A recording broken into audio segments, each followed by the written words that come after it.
Hello, in today's video I'll be talking to you about the theory test and hazard perception. The theory test is the first test you need to take before taking your practical car or motorcycle, lorry, bus driving test, any one of the three. How do they work? Well, the car has 50 questions and you need to answer, I believe, correctly 45 out of those 50 to pass. I could be wrong. For lorries and buses, you need to answer at least 87 out of 100 to pass. You should note that you have 2 years to take your practical driving test once you pass the hazard perception and the hazard perception and multiple choice theory tests of any one of the tests that I named. This is what the theory test looks like when it's on your screen, more or less something like this. The question at the top and the question that you, or answer that you pick, will be highlighted with a green highlight marker, and you can press next, preview, or flag if you wish to go back if you're not sure of the question later on in the test. Back if you've got enough time at the end of your test. Also, you can take a practice session at the beginning of the test before it even starts to get used to the equipment doing the test. It must be noted that you must be quiet throughout the test because there will be others in the room when you're taking your theory test. There's a perception test. Sometimes, depending on what type of test you're doing, you can take directly afterwards. It's part of the actual test. You can do it both on the same day. If it's the car, it's part of the same test. So you must pass both of these to be successful doing your test. In my experience, that is.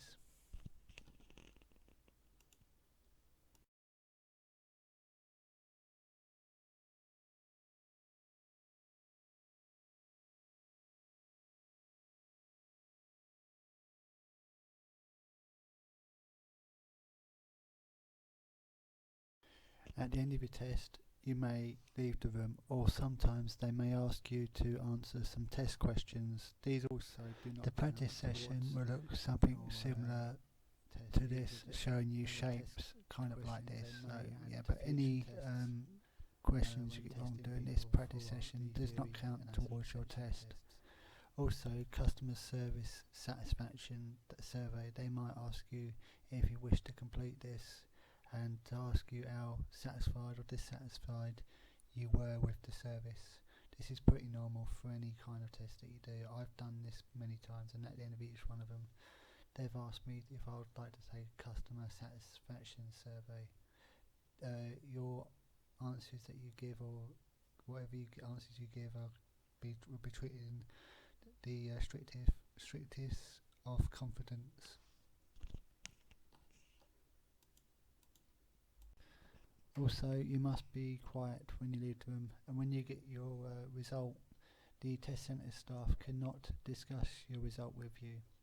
They'll give you this in a sealed envelope, but first you must go to your locker where you put all your stuff at the beginning of your test, and then go back to the counter with your driving licence ID that you used when signing into the theory test centre.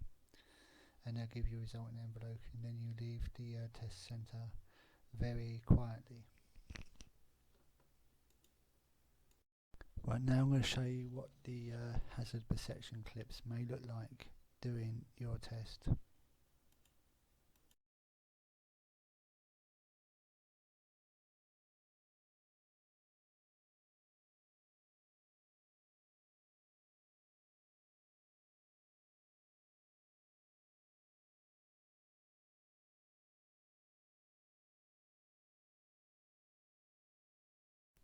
The new format's in the CG animated format, similar to what you see on the screen right now. Many years ago it was used, filmed on real roads, but now they use the CG format, which is relatively easy to understand, and easy to pick out the hazards as they develop.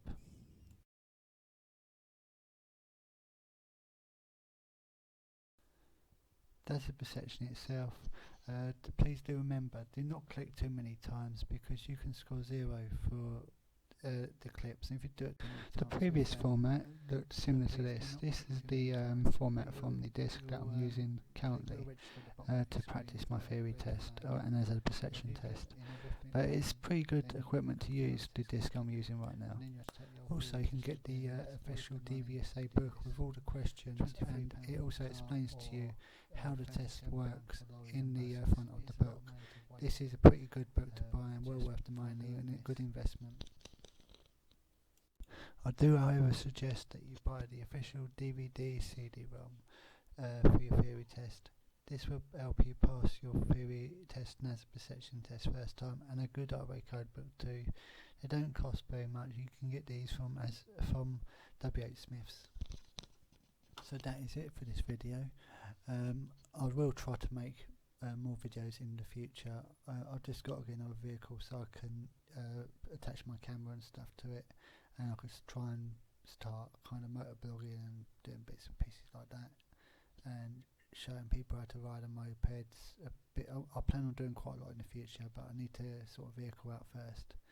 But anyway, I've just thought I'd upload this video about the theory test and as a perception test, and in my experience show you how the test works and explain to you in enough detail what I can remember to help you pass your test for your car, motorcycle, bus or lorry, whatever one you're doing. Anyway, I wish you the best of luck with your hazard perception theory test, and if this video has given you any information that you didn't already know or has been of some help, please give me the thumbs up. Thank you for watching my video. Cheers. I'm just silent. Bye.